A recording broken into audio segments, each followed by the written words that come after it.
Good morning. Did you know that the Bible is the single most successful selling book in all of history?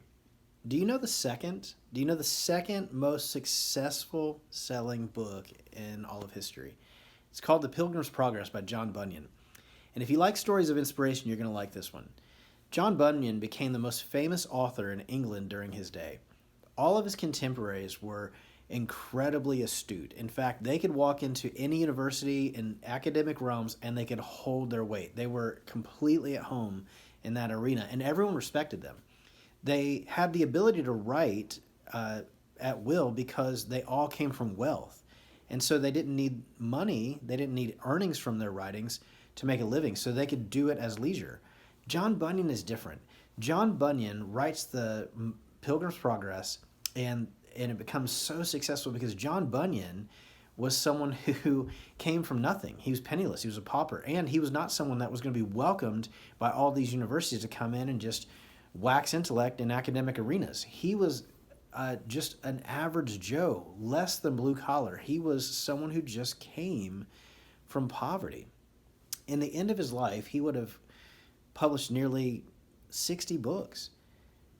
And the thing that is so interesting about John and what made Bunyan so successful was that all he had was Jesus. That's it. It's as if he truly lived the words Hebrews 12:2 tells us that Jesus is the pioneer and perfecter of our faith.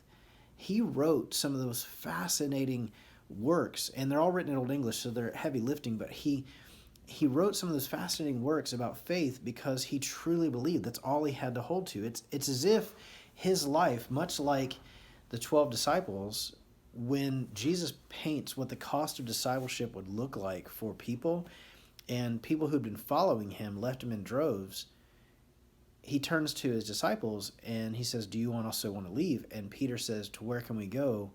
Your words have life. John Bunyan literally had nothing but Jesus. But because he trusted Jesus, he made him the sole object of his affection and his time, his mental capacity. God did unbelievable things by the power of the Spirit through John Bunyan's life, and it left a legacy that his upbringing didn't match. By the time he stepped into eternity, he was incredibly successful, and he went to be with the person that was the object of his affection. He went to be with Jesus. But by all intents and purposes, the earth, humanly, he was not handed the same kind of benefit as some of the others who lived during his day. And that's what's amazing about Jesus. Jesus can take and loves to take the story of the person who should be cast off or counted out and do something dynamic with their life. Think about Gideon. Think about Nehemiah. Think about James, his own half-brother.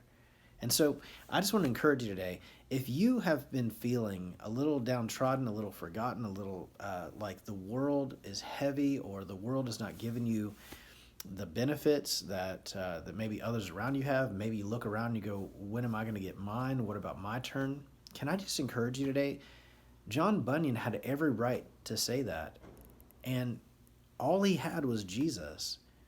But Jesus did dramatic things through his life, so much so that I'm talking to you about him centuries later. So let's cling to Jesus this morning.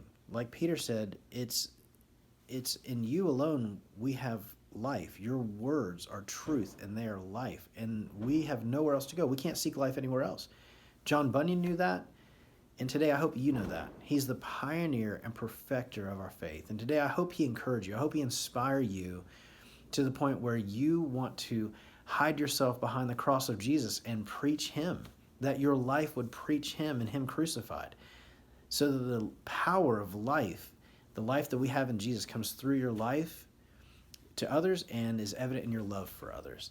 I hope this inspires you today. I hope you be encouraged today as you walk into your Friday, walk into your weekend, find rest in Jesus and his love for you, be inspired by what he can do through you. And we're going to gather on Sunday to worship his name. 10 o'clock, Mt Juliet, 1045 Two Rivers. Whether online or in person, I hope to see you there because Jesus has something for each of us if we'll just turn to him, trust him, and seek him. When we have nothing else in the world, rejoice because we have Jesus, church.